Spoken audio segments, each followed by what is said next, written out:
Hello friends, welcome my YouTube channel.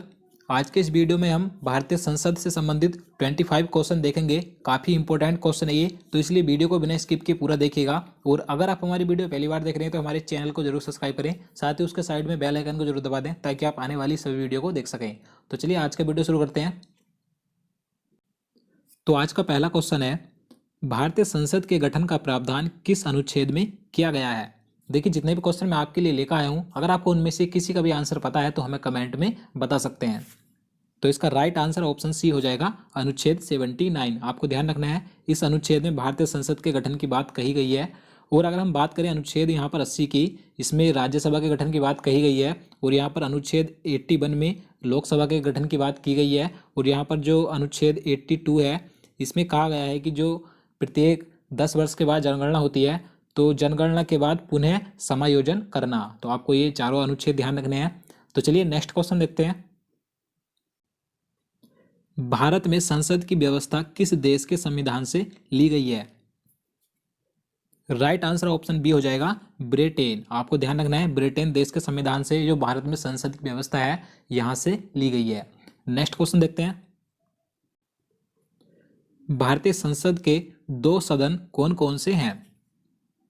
Right answer option B हो जाएगा, लोकसभा एवं राज्यसभा। तो आपको ध्यान रखना है, भारतीय संसद के दो सदन होते हैं, लोकसभा और राज्यसभा।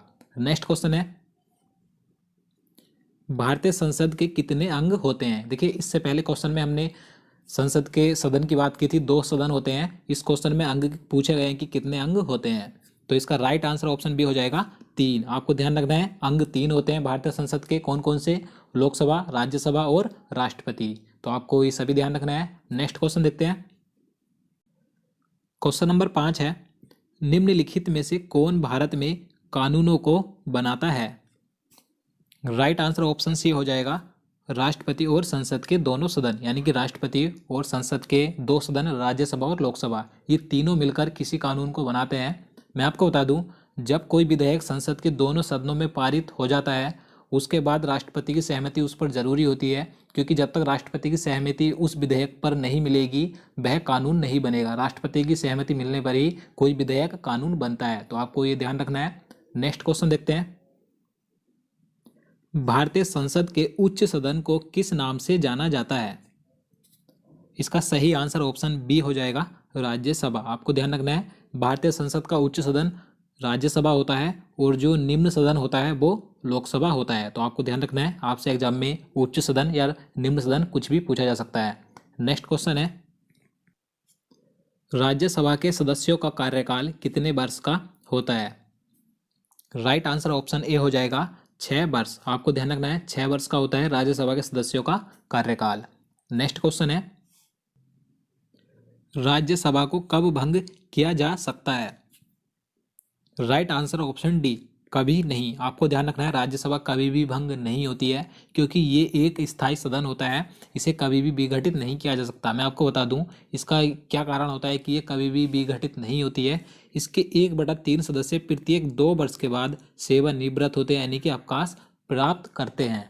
तो इसी कारण से राज्यसभा कभी भी विघटित नहीं होती है। और आपको ध्यान रखना है, जो लोकसभा होती है, लोकसभा एक अस्थायी सदन होता है, वो कभी भी भंग हो जाती है। तो आपको ध्यान रखना है। नेक्स्ट क्वेश्चन है, राज्यसभा के सदस्यों की कुल अधिकतम संख्या कितनी है।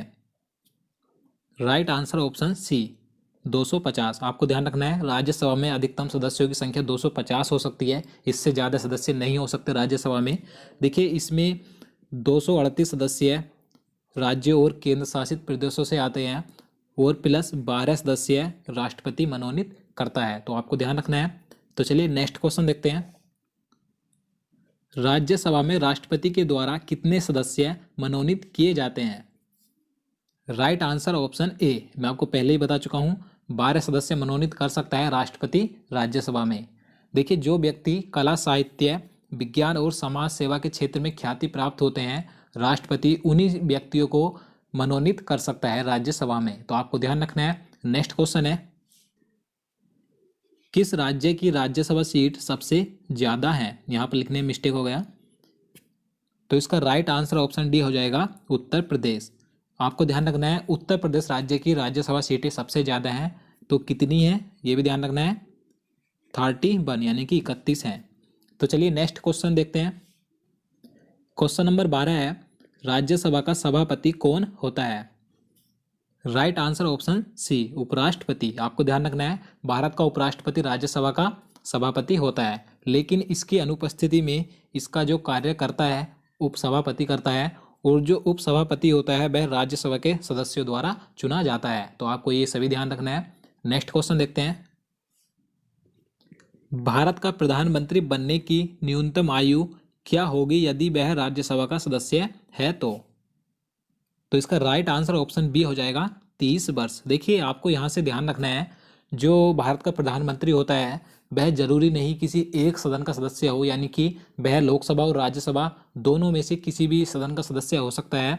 अगर वह राज्यसभा का सदस्य है तो उसकी आयु 30 वर्ष होनी चाहिए, और वह अगर लोकसभा का सदस्य है तो उसकी आयु 25 वर्ष होनी चाहिए। तो आपको ये दोनों ध्यान रखने हैं। तो चलिए नेक्स्ट क्वेश्चन देखते हैं। जनता का सदन को लोकसभा का नाम किस वर्ष दिया गया था? Right answer option A, 1954। आपको ध्यान रखना है, 14 मई 1954 को जो लोकसभा है इसका नाम रखा गया था, यानी कि 1954 से पहले लोकसभा का नाम जनता का सदन हुआ करता था। तो आपको ध्यान रखना है। नेक्स्ट क्वेश्चन देखते हैं। क्वेश्चन नंबर 15 है, लोकसभा के गठन का प्रावधान किस अनुच्छेद में किया गया है? राइट आंसर ऑप्शन बी, अनुच्छेद 81। मैं आपको पहले ही बता चुका हूं, अनुच्छेद 81 में लोकसभा के गठन का प्रावधान किया गया है, और अनुच्छेद 80 में राज्यसभा, और अनुच्छेद 79 में संसद। आपको ये तीनों ध्यान रखने हैं। नेक्स्ट क्वेश्चन देखते हैं। लोकसभा में अधिकतम सदस्यों की संख्या कितनी है? Right answer option C, 552। आपको ध्यान रखना है, लोकसभा में अधिकतम सदस्यों की संख्या 552 हो सकती है, इससे अधिक सदस्य नहीं हो सकते। और देखिए हमने इससे पहले एक क्वेश्चन में बात की थी राज्यसभा की, तो राज्यसभा में कितनी होती है अधिकतम संख्या? 250, और लोकसभा में 552। तो आपको ये दोनों ध्यान रखने हैं। नेक्स्ट क्वेश्चन है, राज्यों से लोकसभा में कुल सदस्यों की संख्या कितनी है? तो इसका सही आंसर ऑप्शन ए हो जाएगा, 530। देखिए इससे पहले मैं आपको बता चुका हूँ, जो लोकसभा में कुल अधिकतम सदस्यों की संख्या होती है 552 होती है, लेकिन इस क्वेश्चन में पूछा गया है कि राज्यों से, यानी कि जो सदस्य राज्यों से चुनकर आते हैं, तो राज्यों से 530 आते हैं, प्लस 20 सदस्य केंद्र शासित प्रदेशों से आते हैं, और जो 2 सदस्य आते हैं उन्हें राष्ट्रपति मनोनीत करता है आंग्ल भारतीय समुदाय के व्यक्तियों को। तो आपको ध्यान रखना है। तो चलिए नेक्स्ट क्वेश्चन देखते हैं। भारतीय राष्ट्रपति के द्वारा लोकसभा में आंग्ल भारतीय समुदाय के कितने सदस्यों को मनोनीत किए जाते हैं? राइट आंसर ऑप्शन सी, 2 सदस्य। मैं आपको बता चुका हूं, राष्ट्रपति लोकसभा में आंग्ल भारतीय समुदाय के 2 सदस्यों को मनोनीत करता है। तो चलिए अगला क्वेश्चन देखते हैं। लोकसभा के प्रथम अध्यक्ष कौन थे? तो इसका राइट आंसर ऑप्शन ए हो जाएगा, जी.बी. मावलंकर। ये लोकसभा के प्रथम अध्यक्ष थे, आपको ध्यान रखना है। और अगर हम बात करें लोकसभा की प्रथम महिला अध्यक्ष की, तो कौन थी? मीरा कुमार थी। तो आपको ये दोनों ध्यान रखने हैं, महिला प्रथम अध्यक्ष लोकसभा की मीरा कुमार, और प्रथम अध्यक्ष जी.बी. मावलंकर। नेक्स्ट क्वेश्चन है, क्वेश्चन नंबर 20 है, लोकसभा अध्यक्ष अपना त्याग पत्र किसे संबोधित करता है?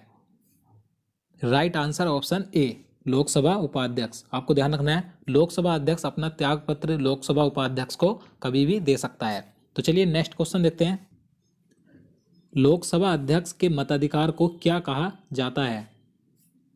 राइट आंसर ऑप्शन सी, निर्णायक मत। देखिए मैं आपको इसके बारे में बता देता हूँ।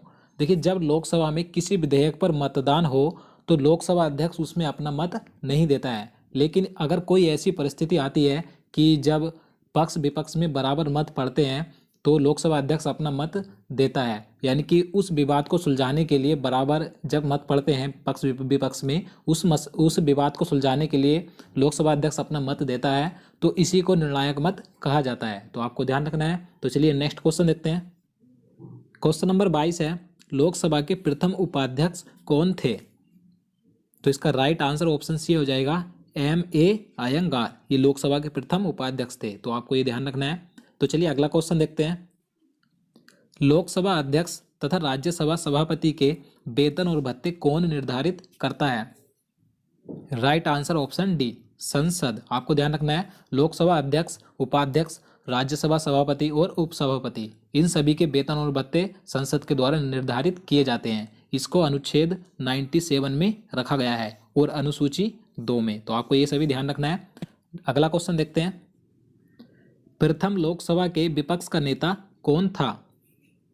राइट आंसर ऑप्शन बी हो जाएगा ए के गोपालन। ये प्रथम लोकसभा में विपक्ष के नेता थे। तो आपको ध्यान रखना है। अब देखिए यहाँ से एक क्वेश्चन और पूछा जाता है कि विपक्ष दल का नेता कौन होता है। तो आपको ध्यान रखना है, विपक्षी दल का नेता उस पार्टी के सदस्य को चुना जाता है जिसकी सदन में कम से कम कुल सीटों का 1/10 भाग हो। तो आपको ये ध्यान रखना है। चलिए अगला क्वेश्चन देखते हैं। किस राज्य की लोकसभा सीटें सबसे ज्यादा हैं? इसका सही आंसर ऑप्शन डी हो जाएगा उत्तर प्रदेश। देखिए मैं आपको बता दूं, लोकसभा और राज्यसभा इन दोनों सदन की सबसे ज़्यादा सीटें उत्तर प्रदेश में ही हैं। तो लोकसभा में जो सीटें हैं 80 हैं और राज्यसभा में 31 हैं। तो आप इन दोनों को ध्यान रखिएगा। तो दोस्तों आज के लिए इतना ही। उम्मीद करता हूँ आपको वीडियो पसंद आया होगा। अगर आपको वीडियो अच्छा लगा हो तो वीडियो को लाइक जरूर करना और चैनल को भी सब्सक्राइब करना। और मैं आपको बता दूं, आप हमारे पहले के सभी वीडियो देख सकते हैं। मैं आपको वीडियो को डिस्क्रिप्शन में नीचे लिंक दे दूंगा, या आप हमारे चैनल में जाकर हमारी सभी वीडियो को देख सकते हैं। आपके आने वाले एग्जाम के लिए काफ़ी महत्वपूर्ण है। तो चलिए मिलते हैं नेक्स्ट वीडियो में, तब तक के लिए नमस्कार।